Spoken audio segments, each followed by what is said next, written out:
আমরা উল্টে এলাইছি, উল্টে আমরা এটা টোটাল উল্টে এলাইছি, ইউটার্ন করে ফেলছি। আমরা উল্টাইয়া কি বলছি? ভাত মাছ চাল ডাল, দালান বিল্ডিং, ঘর বাড়ি, বিয়া শাদি, বিদেশ, এগুলো হলো আমার দায়িত্ব।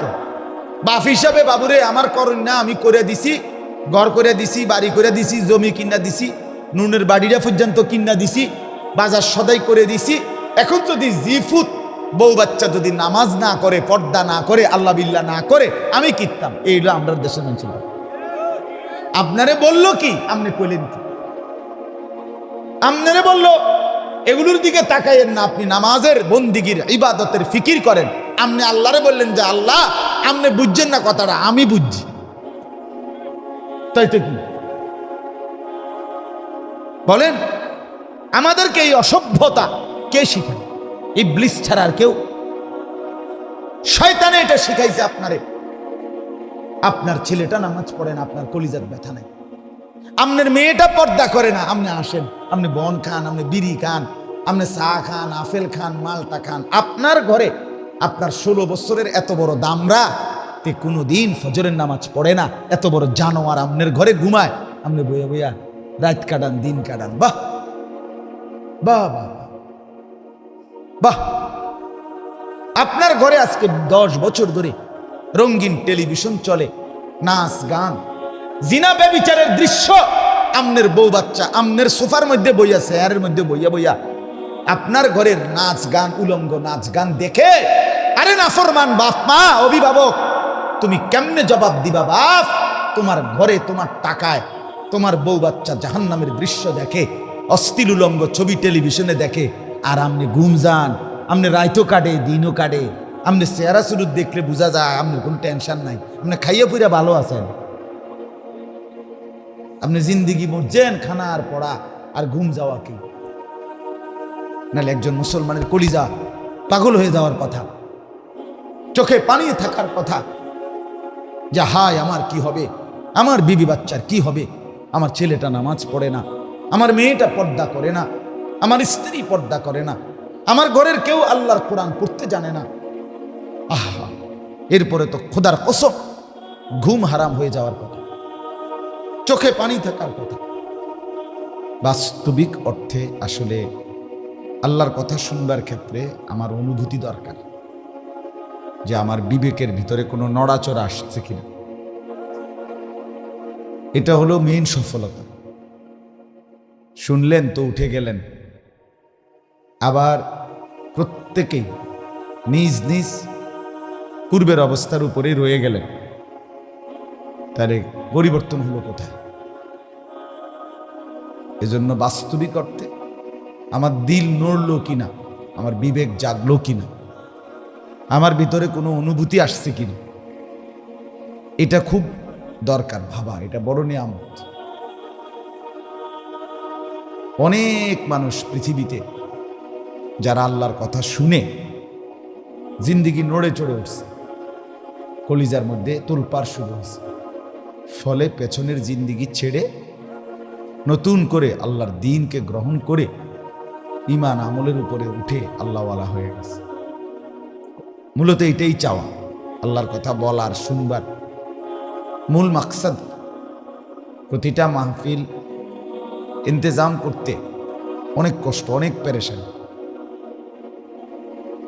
এই যে বক্তা মিলানো, বক্তা দেওয়া, পৃথিবীর সবচেয়ে কঠিন কাজ, অনেক কঠিন, অনেক ঝামেলা। আমরাও নিজেরাও থাকি অনেক ঝামেলা, আয়োজকেরও থাকে অনেক ঝামেলা। সব মিলাইয়া, এই দুই পক্ষ মিলাইয়া আনা। আমার বাসা মনে করেন কুমিল্লা ক্যান্টনমেন্ট। আমি শুক্রবার দিন রাতে গেছি সিলেট, সেখান থেকে এই ঘুরতে আসি, এখনো বাসায় ফিরি নেই। তো এই যে কোত্থেকে কে কেমনি মিলানো, টাইম মিলানো, সময় মিলানো, আয়োজন, পোস্টার, হ্যান্ডবিল, মাইক, প্যান্ডেল, মেহমানদারি, যথোপযুক্তভাবে রিসিভ করা, সব কিছু মিলাইয়া অনেক কিছু। এই সবটুকু আয়োজনের পরে যদি আপনার আমার দিলের মধ্যে কোনো নড়াচড়াই আসলো না, কি লাভ? বেনিফিটটা কি? এই জন্য আমি অনুরোধ করলাম, আপনি আমি প্রত্যেকেই আল্লাহর কথার থেকে আন্তরিকতা নিয়ে যদি শুনেন এবং কমপক্ষে এখানে বসার পরে যদি মনটারে এটা বুঝান যে আসলেই আল্লাহর কথা আমার মানা দরকার, আমার পরিবর্তন দরকার, নয়তো আমার আখেরাত সুন্দর হবে না, আমার পরকাল সুন্দর হবে না, আমি হাসরের ময়দানে আটকে যাব, কবরে আটকে যাব। এই বিবেক বোধ নিয়ে বিশ্বাস করেন, আন্তরিকতা নিয়ে যদি আপনি শুনেন, খুব দ্রুত আল্লাহ চাহে তো আপনার জিন্দিগি বদলে যাবে। কিন্তু আপনি যদি এটাকে কিছুই মনে না করেন, এই বক্তা আইসে বক্তা গেছে, দফা দফি দর রে আন রে, এই একটা সাধারণ বিষয় যদি মনে করেন, আপনি পরে বললেন যে অমুকের সুর ভালো, অমুকের জোরে স্লোগান দিছে, অমুকে খুব হুঙ্কার মারছে, অমুকে তো উড়ে এলাইছে, হ্যাঁ, এই মনে করেন এগুলো বিশ্লেষণ করলেন, তো কি লাভ হইল? ওই যে আসরের পরে যিনি ওয়াজ করছে ওনার আওয়াজ সুন্দর, জোহরের পরে যিনি ওয়াজ করছেন ওনার হুঙ্কার সুন্দর, মাগরিবের পরে যিনি করছে ওনার সুরটা বালা, তো কি লাভ হইল? কি বিনিময় কি? আপনি বসে বসে এখানে আপনার কাছে আমরা মানে হুজুররা সারা দেশের থেকে আইয়া ইন্টারভিউ দিতাম আইসি এনে নাকি? কথা বলেন না ভাই, আমি বইছি এনে ইন্টারভিউ দিতাম কেন? আমি এত কোনার ভিতরে ভাঙ্গা রাস্তা দিয়ে বুঝি ইন্টারভিউ, আমার ইন্টারভিউর আর ভালো জায়গা নেই। তাইলে আপনি বলেন, এনে বাতের অভাবে তো আসা হয় নাই, ঠিক না? মূল বিষয় হলো আমারও বদলানো দরকার, আপনারও বদলানো, জিন্দেগি চেঞ্জ করা দরকার।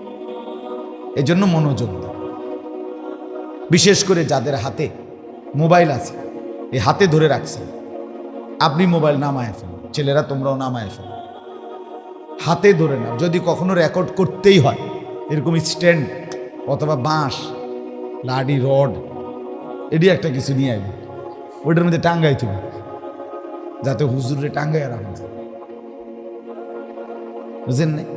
মানে এটা ধরে রাখলে হাতে, এটা আমার অভিজ্ঞতা, তার যেটা না, এটা যদি এভাবে কেউ ধরে রাখে, তার নজর থাকে এটার মধ্যে, আলেমের দিকে না, এতে করে দিল বদলায়। মোবাইলে জমছে ভাইয়া, মোবাইলে জমবে ওয়াজ, পরে কি হবো? কালকে যখন তুমি দেখবা মোবাইলটা দেখবে পুরা আওয়াজ ক্লিয়ার না, জিরজিরা পুরা উঠছে না, ভালো মতো দু এ টিপ দিছে ডিলেট, তাতে কিত্তা তুমি এই মেহনতটা করলে 1 ঘন্টা।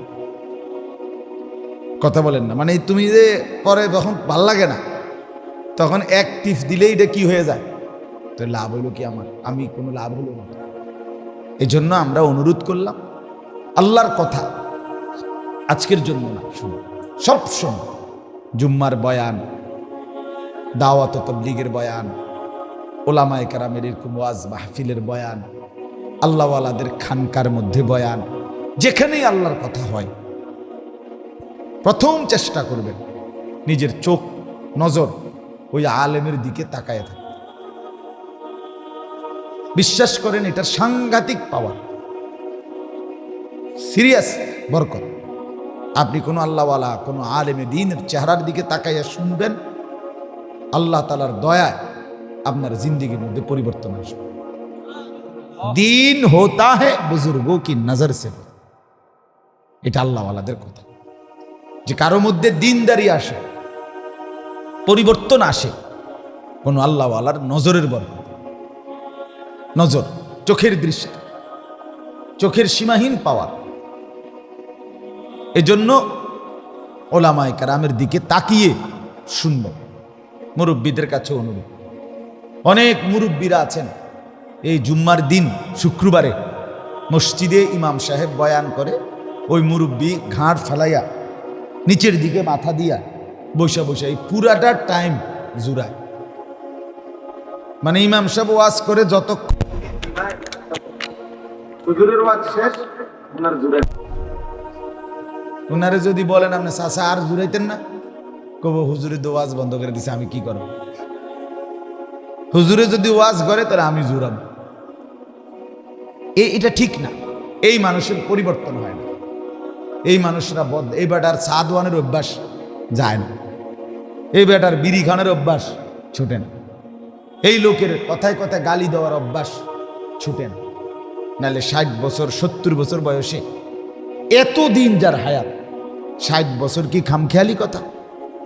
60 বছর পরেও আপনি এখনো চা দোকানে বসে টেলিভিশন দেখেন, নাচ গান দেখেন, নর্তকীর ছবি দেখেন। আস্তাগফিরুল্লাহ চাচা, আপনার লজ্জা শরম আসবে কোন দিন?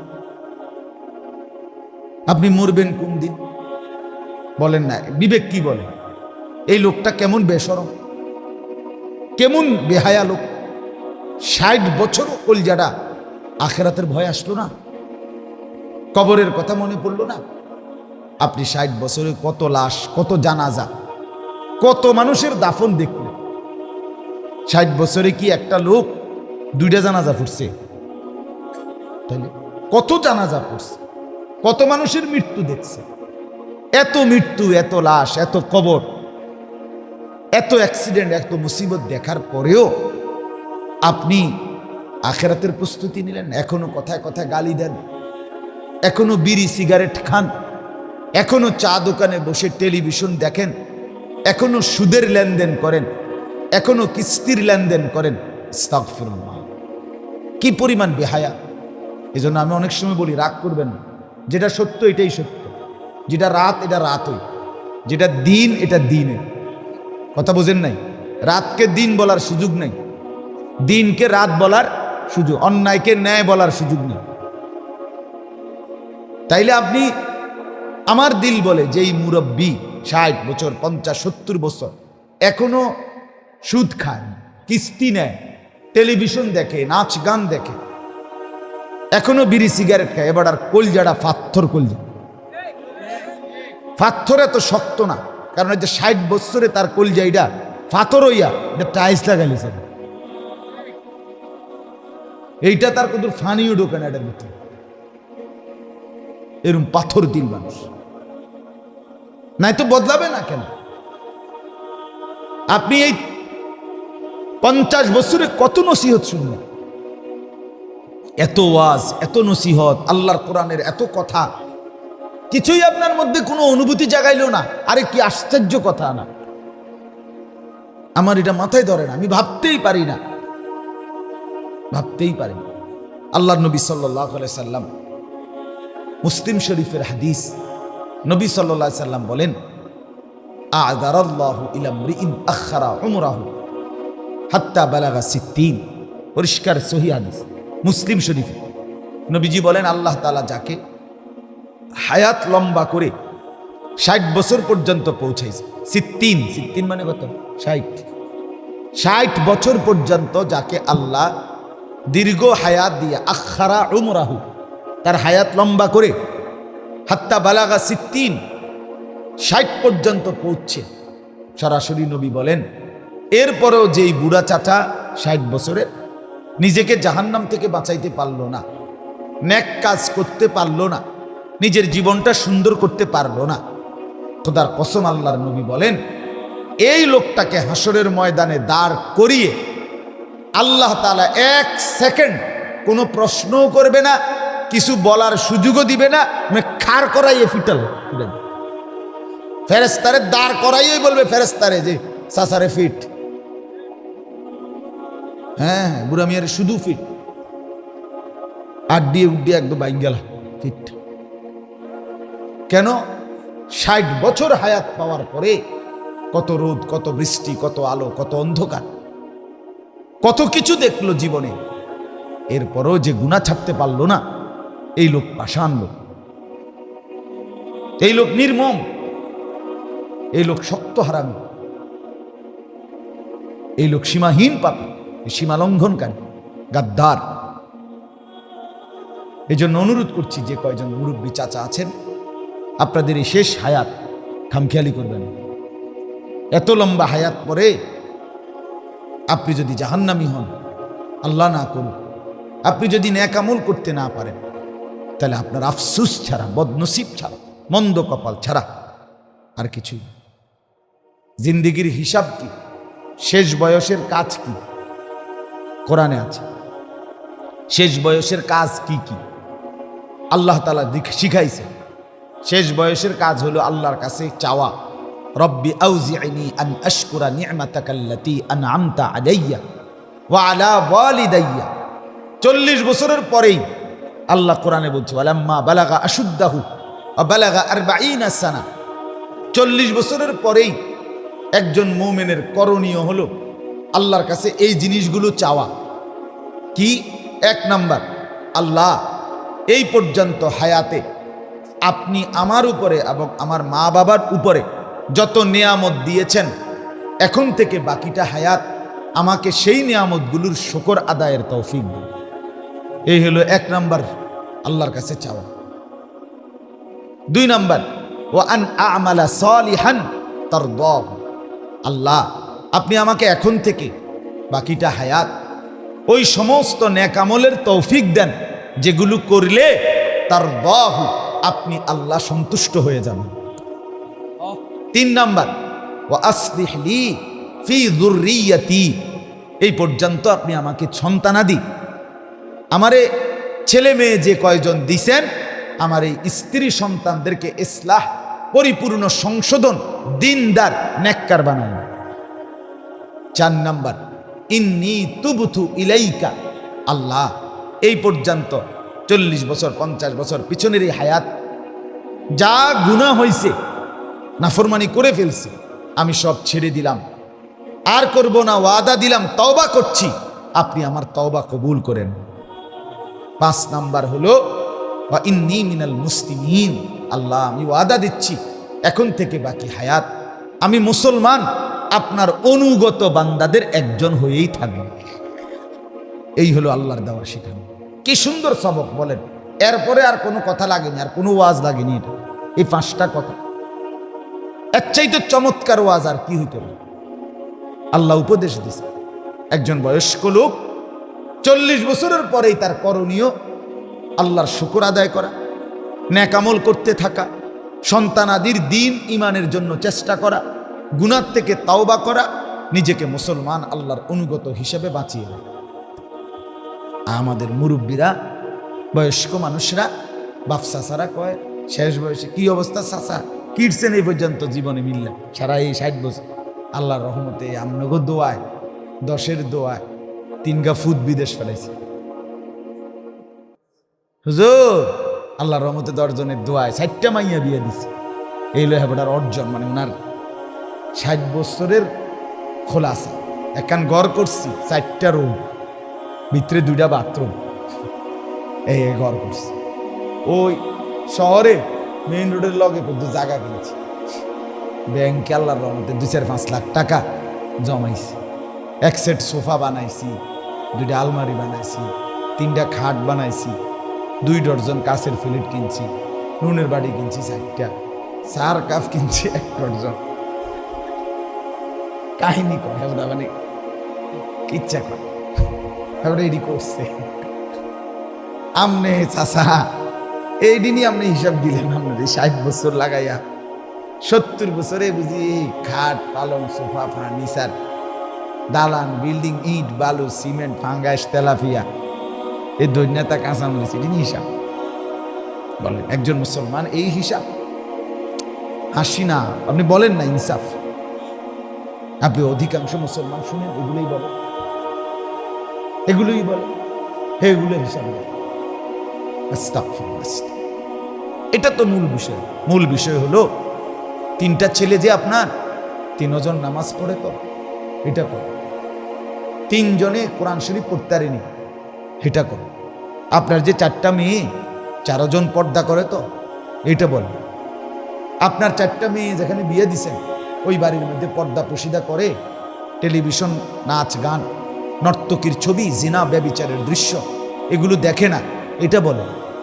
আপনার ঘরে 6 স্ত্রী, ছেলে মেয়ে, নাতি নাতনি মিলে যে 8-10 জন মানুষ, এরা আল্লাহর কোরআন পড়তে পারে, সবাই ফজরের নামাজ পড়ে, এটা কর।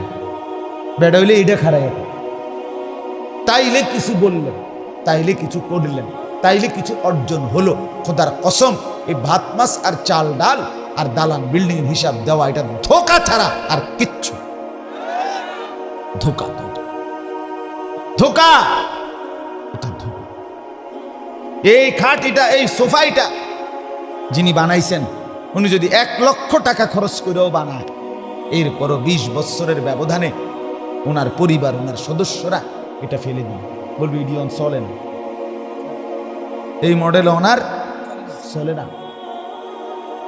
আমার দাদা মৃত্যুর 12 বছর পরে আমার বড় জ্যাঠাকে আমি বলছিলাম, আমার দাদার কোনো স্মৃতি জ্যাঠা আমনের কাছে আসেনি, এটা নুনের বাড়ি, আমার দাদায় থাকতে করে দিয়ে গেছে সংসার। আমার দাদা বড় জমিওয়ালা ছিল। আমার জ্যাঠারে বলছেন, আমার জ্যাঠা এখনো বাইচা আছে।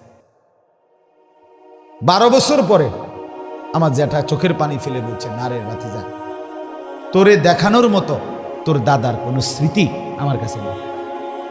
তাই তুই দুনিয়া কই? কথা বলেন না কেন? দুনিয়া কই? এক গড়টাও নাই, মানে দাদার আমলের গড় ভাঙ্গে বিল্ডিং করছে, তো গড়ও তো নাই। তাহলে দুনিয়া কোথায়? আপনার এই সাজানো দুনিয়া সন্তান তো রাখলো না, বলে। এই জন্য বন্ধু আমার, বাপ আমার, আল্লাহ তাআলা কোরআনুল কারীমের মধ্যে বলছেন, লা তামুদ্দান্না আইনাইকা ইলা মা মাত্তা'না বিহি আজওয়াজাম মিনহুম। হে নবী, দুনিয়ার চারদিকে আমি যে সম্পদ, সৌন্দর্য, প্রাচুর্য, অর্থবিত্ত দিয়েছি, আপনি দয়া করে আপনার চোখ বড় করে এগুলোর দিকে তাকাবেন না, এগুলোর দিকে তাকাইয়েন না। জাহারাতাল হায়াতিদ দুনিয়া, এগুলো হচ্ছে দুনিয়ার কিছুক্ষণের ফুল, এই ফুটে এই মিলায় যায়। ফুল যত সুন্দর হয়ে ফুটুক না কেন, সন্ধ্যা হলে 2 ঘন্টা 5 ঘন্টা 6 ঘন্টা পরে সেই ফুল মলিন হয়ে যায়, মিলিয়ে যায়, শুকায়া যায়, সেটার সৌন্দর্য আর আগের মতো থাকে না। আল্লাহ বলছে দুনিয়া যত সুন্দর, এই সোফাইটারে যদি একবার বার্নিশ দিয়া চমৎকার করে বানা, সর্বোচ্চ 1 বছর বা 2 বছর পরে এটির বার্নিশ উঠটা বেরিয়ে করবো, এই সোফাটি আবার কি করার দরকার, বার্নিশ করার দরকার, কেরুন জানি দেখা যায়। দুনিয়া টিকে না, দুনিয়া টিকে না, দুনিয়া দোস্ত থাকে না। আল্লাহ বলছেন আপনি অতএব দুনিয়ার দিকে নজর দিবেন না। এরপরের আয়াতে আল্লাহ নবীকে বলছে, তো আপনি কি করবেন? স্ত্রী সন্তান পরিবারের জন্য কি করবেন? খোদার কসম, কোরআনের আয়াত আল্লাহ বলছেন, ওয়া'মুর আহলাকা বিসসালাহ। হে নবী, বরং দুনিয়ার এই অর্থ সম্পদের দিকে না তাকাইয়া, দালান বিল্ডিং এর পেরেশানি না কইরা, আপনি আপনার পরিবারের সদস্যদেরকে বিসসালাতি, নামাজের আদেশ করুন, নামাজের আদেশ করুন। ওয়া'মুর আহলাকা বিসসালাত, নামাজের আদেশ করুন। ওয়াসতাবির আলাইহা, আপনি নিজেও 5 ওয়াক্ত নামাজের উপরে মজবুত থাকুন। সন্তানকে উঠান, বিবিকে উঠান, নিজেও নামাজের উপরে মজবুত। লা নাসআলুকা রিজকা, আপনি এবং আপনার পরিবারের রিজিক, খাদ্য পানীয় দেওয়ার জন্য আল্লাহ বলছে আমি আপনার সাহায্য চাইব।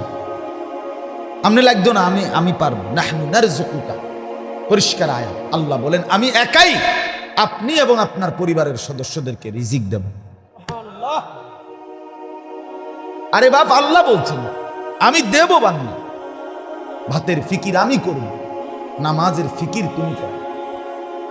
বউ বাচ্চার নামাজের ফিকির বলছে, আমরা উল্টে এলাইছি, আমরা এটা টোটাল উল্টে এলাইছি, ইউটার্ন করে ফেলছি। আমরা উল্টাইয়া কি বলছি? ভাত মাছ চাল ডাল, দালান বিল্ডিং, ঘর বাড়ি, বিয়া শাদি, বিদেশ, এগুলো হলো আমার দায়িত্ব। বাপ হিসাবে বাবুরে আমার করেন না, আমি করে দিছি, ঘর করে দিছি, বাড়ি করে দিছি, জমি কিনা দিছি, নুনের বাড়িটা পর্যন্ত কিনা দিছি, বাজার সদাই করে দিছি। এখন যদি জিফুত বউ বাচ্চা যদি নামাজ না করে, পর্দা না করে, আল্লাহ বিল্লাহ না করে, আমি কিনতাম। এইগুলো আমরা দেশের মানুষ।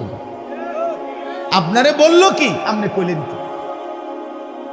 আপনারে বললো এগুলোর দিকে তাকাইয়েন না, আপনি নামাজের, বন্দিগির, ইবাদতের ফিকির করেন। আপনি আল্লাহরে বললেন যে আল্লাহ আপনি বুঝছেন না কথাটা, আমি বুঝছি। তাই তো কি বলেন? আমাদেরকে এই অসভ্যতা কে শিখায়? ইবলিস ছাড়া আর কেউ? শয়তানে এটা শিখাইছে আপনারে।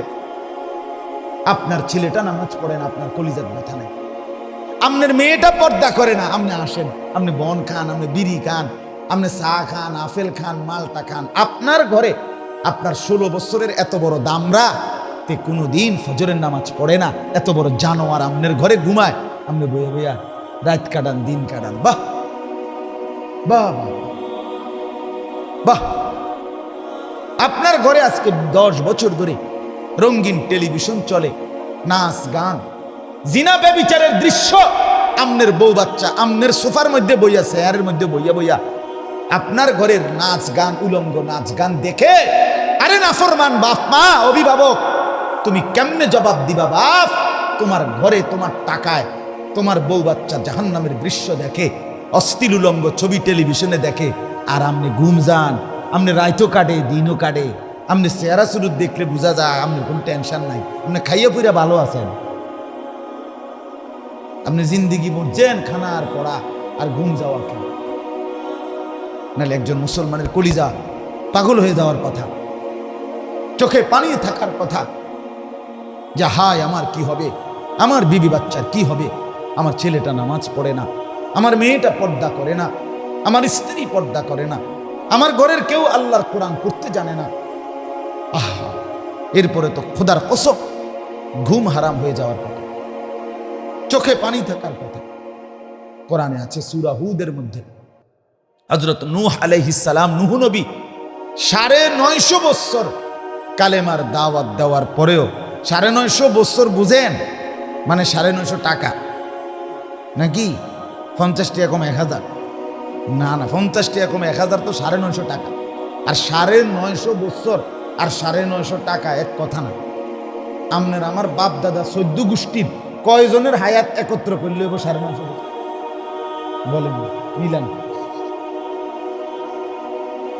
খামখেয়ালি কথা এটা। 60 বছর করে আপনি মিলান না গড়ে কতজন লাগবে আমাদের বংশে? 70 বছর করে মিলান না। 950 বছর কালেমার দাওয়াত দেওয়ার পরেও যেদিন তুফান শুরু হয়ে গেছে, কোরআনে আছে তন্দুরি থেকে, চুলার ভেতর থেকে পানি বের হয়ে গেছে, তুফান শুরু হয়ে গেছে, পানি বের হয়ে গেছে, নৌকা ছেড়ে দিবে, এই মুহূর্ত খোদার কসম কোরআনে আছে নূহ নবী তার ছেলেটাকে কালেমা পড়াইয়া নৌকায় উঠাবার জন্য সর্বোচ্চ শেষ মিনিট চেষ্টা করে গেছে। ইয়া বুনাইয়ার কাম্মানা, নূহ নবী বলছে বাপ কেনানকে, বাপ এখনো শেষ সময় আছে, কালেমা পড়ে আমার নৌকায় উঠে পড়ো। কাফের ছেলেটা বলল না বাবা, উঠব না। সাআবি ইলা জাবালিন ইয়াসিমুনি মিনাল মা, আমি ওই উঁচা পাহাড়ের উপরে আশ্রয় নেব, সেই পাহাড় আমাকে তোমার খোদার পানির থেকে বাঁচিয়ে দেবে। নূহ নবী তবুও রাগ করে নাই, এত বড় কথা বলার পরেও রাগ করে নাই। আবারও বলছে লা আসিমাল ইয়াউমা মিন আমরিল্লাহ। নূহ নবী বললেন বাপ আল্লাহর কসম বাপ, আমার আল্লাহর শাস্তি থেকে আজকে কেউ বাঁচাইতে পারবে না। পাহাড়ও না, নদীও না, বাড়িও না, বিল্ডিংও না, হিমালয় পর্বতও না, লা আসিমাল ইয়াউমা মিন আমরিল্লাহ। আল্লাহর আযাব থেকে কেউ বাঁচাইতে পারবে না। তুই মরে যাবি বাপ, তুই তুফানে ডুবে যাবি, ফিরে আয়, কালেমা পড় বাপ।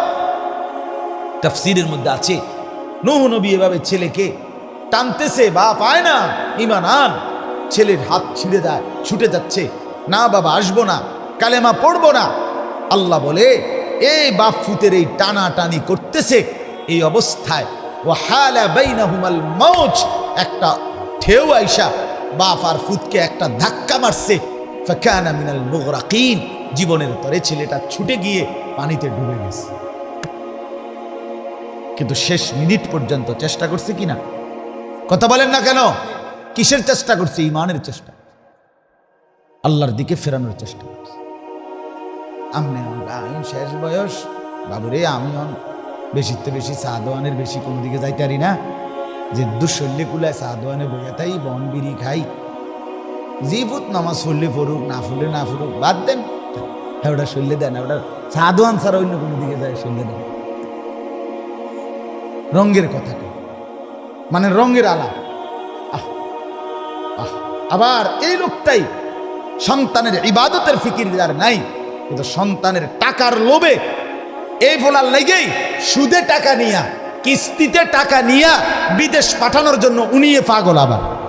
কারণ এলো মূলত লুবি, হারামখোর লুবি হয়, হারামখোর লুবি হয় বেটা। যেই বাপ হারাম টাকা, সুদের টাকা, ঘুষের টাকা, কিস্তির টাকা দিয়া জিফুত মানুষ করে, দালান করে, বিল্ডিং করে, বাজারে ভিট লইয়া দেয়, বিদেশ পাঠায়, তুই বেটা লুবি বেটা, লুবি তুই বেটা, লুবি বেটা তুই, হারামখোর তুই, লুবি বেটা তুই। তোর অভাব মিটবে না, কোন সুদখোর অভাব যাবে না, কিস্তিখোর অভাব যাবে না বেটা। হারামখোরের তৃপ্তি মিলে না, সুদখোর তৃপ্ত হয় না, বুড়া বয়সও বেজ্জুতি হইয়াই মরে যাবে। হারামখোরের, সুদখোর, কিস্তিখোর, কিস্তি আর সুদ সমান হারাম। এই সমাজের চলমান যে সমস্ত কিস্তি, আপনি এটাই থাকবেন। বিল্ডিং 1 কোটি টাকা না 10 কোটি টাকা দিয়েও যদি বিল্ডিং করে হারাম করে, মানুষে হাঁটতে যাইতে আও হইছে যান সুদের টিয়া দূর ভিজা দিয়া ফিট আমনের টাইলস খুইয়া খুইয়া পড়বে, আমনের কিস্তি খুইয়া খুইয়া পড়বে, সম্মান মিলবে না। সম্মান টাইলসের ভিতরে না, কথা বলেন না কেন? সম্মান টাইলসের মধ্যে, টাইলসে তো মানুষে মুতেও, ফেসাবখানার টাইলসে মানুষে মুতে না, তো টাইলস কি? তা টাইলস কি আসমান থেকে পড়ছে নাকি? এটা একবারে বিরাট কিছু। আল্লাহকে ভুলে গেলেন, আখেরাতকে ভুলে গেলেন, সম্পদের লুবি। টার্গেট এটা, কোনোভাবে হারামের টাকা দিয়া ফুলাগারে যদি বিদেশ পাঠাই বা কোনো কাম করাই, তাহলে হেতে তো আবার আমার টেয়া দিব, নাহলে বলে না ছেলেটার ভবিষ্যৎ আমি দেখব না, অসম্ভব কথা। হারাম দিয়ে ভবিষ্যৎ সাজানোর কোনো দরকার নাই। হালালের উপরে ভবিষ্যৎ সাজাইতে পারলে সাজাবেন, নাই তো আল্লাহ তাআলাই আপনাকেও খাওয়াবে, আপনার সন্তানকেও খাওয়াবে। যে বেটার বাপ মরে গেছে জন্মের সময়, এই বাচ্চা সে বড় হয় নাই, সে বিল্ডিং করে নাই, সে বিয়ে করে নাই, তার ব্যবসাপাতি হয় নাই, তো হেতে কেমনে বাঁচবে? আমি মরে গেলে, আমি কিছু করে না দিয়া গেলে, সুদে ঘুষে মিল্লা আমার ফুদগুন কেমনে চলবো? আপনি মরে সার না সুন্দরে চলবো, কথা বলেন না কেন? আপনি মরে দেখেন, আপনি যেদিন মরবেন সেদিনও আপনার জিফুত ভাত খায়। দুনিয়ার ধোকা। সকালবেলা তো কানছে, ঠিক আছে, জানাজাও দিছে, দাফনও করছে, কানছে, চোখও মুচ্ছে, কিন্তু রাত ঠিকই 9টা-10টার দিকে বইয়া ভাত খায়, ভাত খায়। এ কান দেও ভাতও খায়, খায় না? কথা বলেন না কেন? আরো অন্যান্য আত্মীয় স্বজন পায়, দুগা ভাত বাড়াই এলো, আরে যেই কান্দাটা কাঁদছ শরীরটা দুর্বল হয়ে যাবো, হ্যাঁ লো লো জোর করে যাইতে, আরো ফার্মের মুরকা আরো একটু বলেছে, খাও ভাত খাও। তো তাইলে যেই লোকটা কান্দো সে আবার ভাত খায় কেন? বুঝা গেল দুনিয়ার ধোকা, দুনিয়ার ধোকা, দুনিয়ার ধোকা। আখেরাত আসল। এজন্য নিজের আখেরাত সাজাবেন। সন্তানকে হারাম দিয়ে মানুষ করার দরকার নাই। স্ত্রীকে, বিবি বাচ্চাকে হারাম উপার্জন দিয়ে, এটা কোনো সেবা না, এটা কোনো উত্তম কাজ না। আমার আল্লাহ আমাকে হালাল ভাবে যতটুকু দিয়েছেন, অতটুকুর উপরে এই বিবি বাচ্চা নিয়ে সন্তুষ্ট থাকা, এটা তাদেরও জান্নাত, আপনারও জান্নাত। আল্লাহ আমাদেরকে বুঝার তৌফিক দান করেন, আল্লাহ আমাদেরকে কবুল করেন। আমার বাপ, ভাবতে শিখেন, ফেলে দিয়েন না কথা, শুধু তামাশা মনে করবেন না, শুধু ভাববেন না কথার কথা বলছি, এটা মনে করেন। কয় তো ভালো লাগেই তো কয়, বুঝি তো আমরা লাগেই তো কয়, পারি তো না, মানে আমি 1 ঘন্টা কইলাম, এবার এক কথা শেষ করে দিছি, একের মাড়ি ঢালাই দিছি, ফানি চুবাই দিছি, পারি তো না, কয় তো বালাই, বুঝি তো আসলে তো দরকার, কিতা করতাম, পারি না, শেষ। এই সমস্ত বাজে কথা বলার সুযোগ আছে আপনার? মানে পারেন না, মানে কি পারেন না? আপনি মানুষ না? আল্লাহর হুকুম মানা, কোরআন মানা, দিন মানা আমার আপনার প্রত্যেকের পক্ষে সম্ভব কিনা? সম্ভব। যদি বলেন সম্ভব না, তাহলে আপনি আগে বলেন আপনি ছাগল কিনা। গরু এবং ছাগল তার জন্য সম্ভব না। যদি আপনি মানুষ হন, আল্লাহর কসম আপনার জন্য দিন মানা সহজ, সম্ভব, সম্ভব, সম্ভব।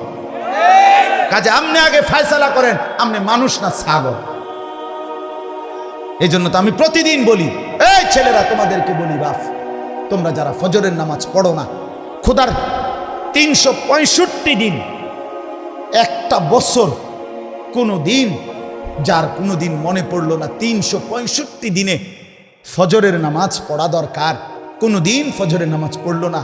আরে আমার কাছে ভাবতে অবাক লাগে, আমি মাঝে মাঝে চিন্তা করি, বেটা একটা বছরে কোনোদিন ফজরের নামাজ পড়লা না, তুই মানুষের বাচ্চা কিনা? আমার এটাই সন্দেহ হয়, মুসলমানের বাচ্চা কিনা সন্দেহ, তোমার রক্তে কোনো ইসলাম আছে কিনা সন্দেহ হয়, তুমি মার পবিত্র দুধ খাইছো কিনা এটাও সন্দেহ হয়। একজন মুসলমান, আমার পরিচয় আমি মুসলমান, আমি একটা বছর 6টা মাস কোনো দিন ফজরের নামাজ পড়লাম না, আমি মানুষের বাচ্চা হইলাম কেন? কোরআনে আছে, আল্লাহ নবীকে বলছে, বন্ধু মনের ইচ্ছা মতো যে চলে, মনের চাহিদা মতো আল্লাহর হুকুম মেনে চলে না, রসুলকে আল্লাহ শুনাইছে ইনহুম ইল্লা কাল আনআম, এইটা আর কিছু নয়, আর কিছু নয়, শুধুই জানোয়ার, শুধুই জানোয়ার, শুধুই জানোয়ার। নফি ইস্তিসনা, ইনহুম ইল্লা কাল আনআম, নফি ইস্তিসনার অর্থ তাকিদ, অর্থাৎ আর কিছু নয়, শুধুই কি বলেন? জানো, শুধুই জানো, শুধুই জানো।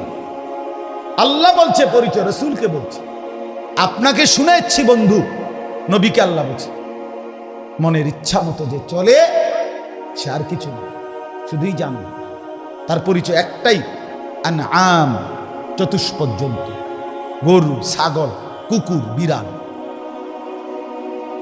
চতুষ্পদ জানোয়ার, এটা বল আদাল্লু সাবিলা, বরং তার চাইতে নিকৃষ্ট পথ, তার চাইতে নিম্ন। কেন?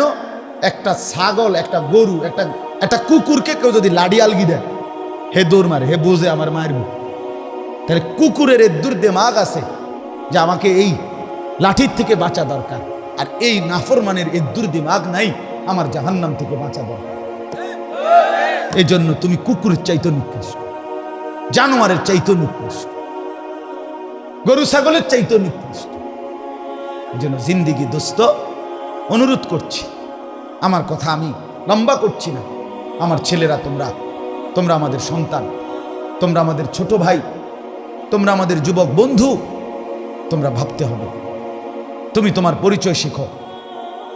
তু আগার মেরা নিহি বনতা না বন আপনা তো বন, তুমি আমার কোনো উপকার যদি না করো, কইরো না, নিজের বরবাদ করো, আপনা তো বন।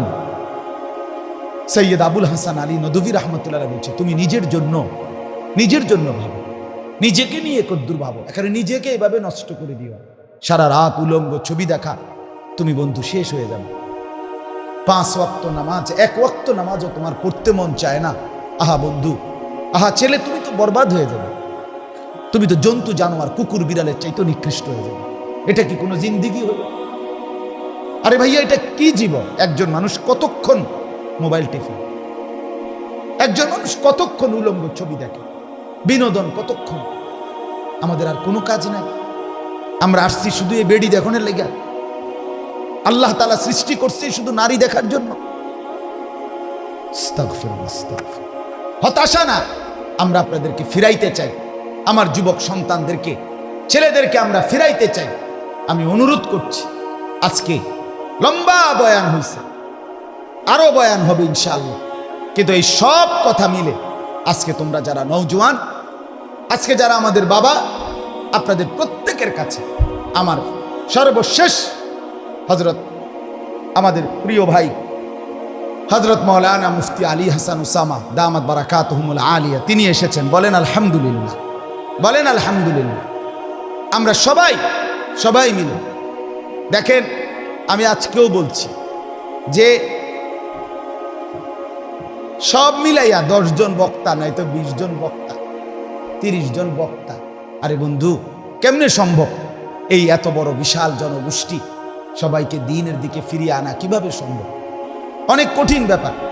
আমরা যদি সবাই মিলে দায়িত্ব নেই, তোমরা অনেক যুবক, তোমরা যদি একজন আরেকজন বন্ধুকে আপন করে সবাইকে নামাজের জন্য ডাকো, আল্লাহর দিকে ডাকো, আল্লাহর দ্বীন নিয়ে ভাবো, ইসলামকে নিয়ে ভাবো, আগামী দিনে তোমরা মাহাদির পক্ষে লড়তে হবে, আগামী দিনে তোমরা দাজ্জালের বিরুদ্ধে লড়তে হবে।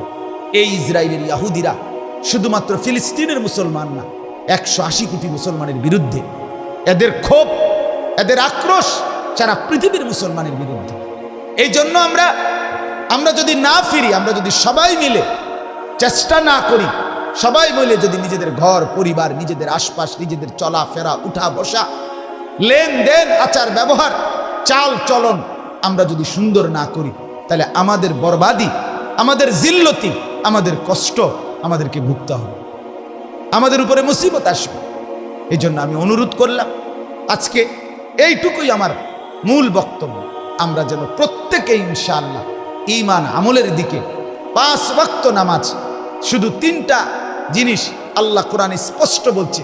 নবীকে 5 ওয়াক্ত নামাজে অভ্যস্ত হন, তাহাজ্জুদ নামাজে অভ্যস্ত হন, আল্লাহর কাছে বেশি বেশি দোয়া করেন। আল্লাহ বলে, বন্ধু, তারপরেই আমি বললাম হকের বিজয় আসবে, বাতিলের পরাজয় আসবে। অতএব আমরা যদি প্রত্যেকেই সেজদা না করি, আমরা যদি প্রত্যেকেই 5 ওয়াক্ত নামাজ না পড়ি, আমরা যদি নিজেকে না সাজাই, ইসলামের বিজয় আসবে না। আল্লাহর ওয়াদা এটা, ওয়াদাল্লাহুল্লাযীনা আমানু মিনকুম ওয়া আমিলুস সালিহাত লা ইস্তাখলিফান্নাহুম ফিল আরদ। আল্লাহ বলে, ঈমান আর পূর্ণ আমল আমারে বুঝায় দাও, আমি ওয়াদা দিলাম জমিনের খেলাফত, রাজত্ব, বাদশাহী তোমাদেরকে বুঝায় দেব। অতএব বন্ধু আমার, আমরা প্রত্যেকে ইনশাআল্লাহ নিজেদের ইবাদত, নিজেদের বন্দিগির ফিকির করি। আমরা ভুলে গেলে চলবে না, নামাজ যেমন আমাদের উপরে ফরজ, জিহাদ ফি সাবিলিল্লাহ, আল্লাহর রাস্তায় জীবন দেওয়া, আল্লাহর রাস্তায় জান বাজি রেখে যুদ্ধ করা, এই সবটাই আমাদের উপরে সমানভাবে ফরজ। এজন্য আমরা প্রত্যেকে ইনশাআল্লাহ নিজেদের ঈমান, নিজেদের আমল, নিজেদের আখলাক, নিজেদের চরিত্র, নিজেদের 5 ওয়াক্ত বন্দিগি, আল্লাহর গোলামি ঠিকভাবে করার চেষ্টা করি।